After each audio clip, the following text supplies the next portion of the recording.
Here's the interesting fact. Success is more simple than you think. Say you want to lose weight or have a nice body. What should you do? You probably already have the answer.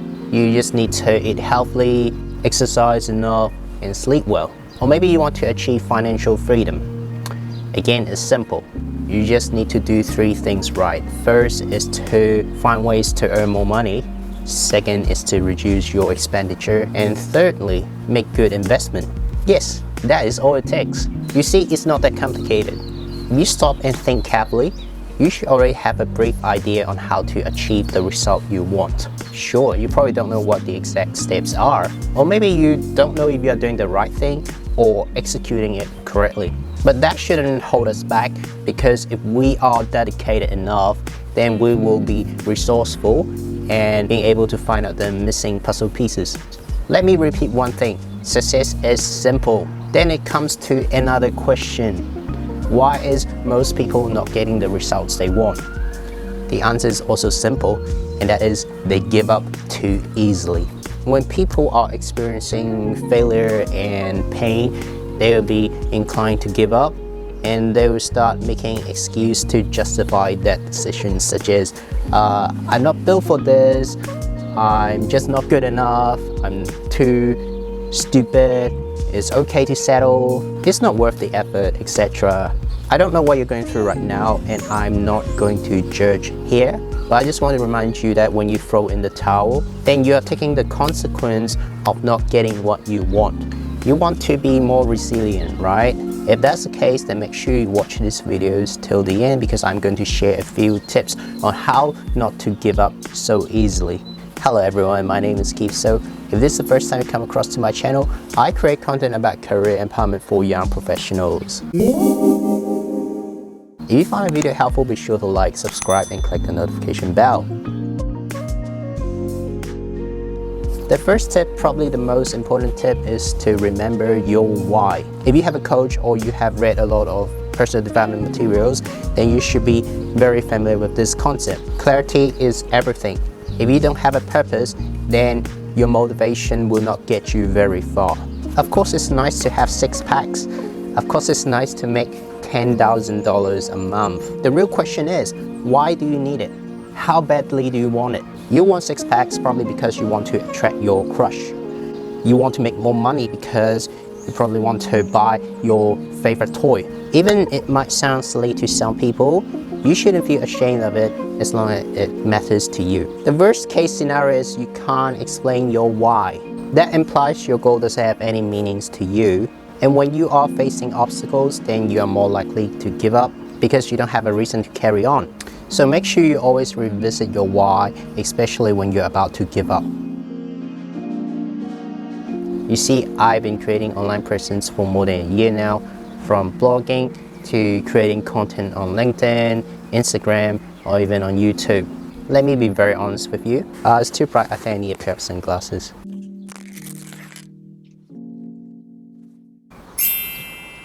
Okay, so where did I stop? Yes. So let me be very honest with you. Even I'm enjoying the process, and I know building an online presence is a long-term game, but it's very frustrating when you're putting in so much effort and seeing crickets. One thing that really helps me to carry on is to celebrate my small wins as I pursue my goal. I feel grateful when there's a new subscriber. I celebrate when I have a new comment. When I reach 100 subscribers on my YouTube channel, I even made a video of it and bought a bottle of champagne because I saw it as a big milestone. If other people think it's silly to celebrate small wins a big deal, let them be. We are playing the long-term game, and every small steps matter. When you see results, you know you are on the right track. Man, that is satisfying and encouraging. Okay, you're probably not interested in fitness, but you must be very familiar with the term fitness buddy. Getting a workout buddy is very effective to your workout routine because, well, if someone is counting on you to meet them at the gym, it's a lot harder to skip. You don't want to disappoint your friend or harm your reputation, right? Same goes for achieving your goal. Wouldn't it be nice if you can find people that share the same vision with you? Facebook group is one of the best way to find like-minded people. I've joined a couple of Facebook groups that I'm interested in, and they always have been a powerful source of support and accountability. So, well, you have nothing to lose anyway, so why not give it a go? If you're more determined to get the result you want, then you can consider hiring a coach. I know it can be expensive, and I'm not saying that because I'm a coach myself. I'm just speaking from my personal experience. Hiring a coach is one of the best investments that I've ever made. Most coaches will have a framework for you to follow, and you could avoid making a lot of mistakes and shorten your learning curve. That means you have less frustration and thus less likely to give up. And I also believe in one thing, that's what my coach used to say: when people pay, they pay attention. I think it can't be more accurate. When I started out, I offered free coaching service for one of my friends. He seemed interested and appreciated, but you might have guessed it already, it didn't go very well. He didn't show up on time, he didn't do his homework, and he didn't even book in the next session promptly. I know you're watching it, I'm talking about you. Well, you see, even if a friend is not going to treat your free service seriously, then let alone stranger. Well, perhaps I'm holding a bit of grudges and going a bit off topic, but what I'm saying is, if you pay a coach to hold you accountable, then you're less likely to give up because you don't want your hard-earned money goes into waste. I still remember back in university, accounting 101. The very first thing they taught me besides debit and credit is the concept of sunk cost. Basically, it's the money spent from earlier decisions and they are irrelevant to the current or future decision-making process. For instance, if a project has gone sour, sometimes management will want to carry on because they're emotionally attached to it. But the fact is, not giving up at the right time is throwing good money after that. Being too attached to sunk costs is bad in business, but for chasing goals, it could be helpful though, especially when you're seeing some progress already.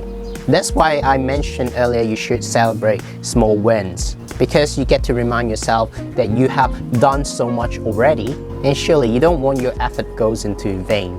Alright, everyone should already know, or at least have a brief idea in their mind on how to reach their goal. The hardest part is the execution and showing up consistently. It could be stressful and uncomfortable because eventually you are stepping out of your comfort zone, but that's how you stand out amongst other people. So as a recap, the first tip is you have to revisit your why. Understanding why the goal matters to you will fuel your motivation. The second tip is celebrating small wins, because we all love seeing progress, and they'll become your sunk cost and it'll make you harder to give up. To hold yourself accountable, you can do these two things. You can join Facebook groups or hire a coach. Your journey will be a lot more interesting when you have the support from other people. So that's it. I hope you find this helpful. Again, I'm a career empowerment coach.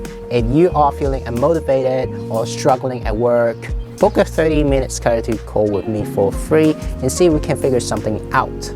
Details in the description. I'll see you in the next video. Signing off.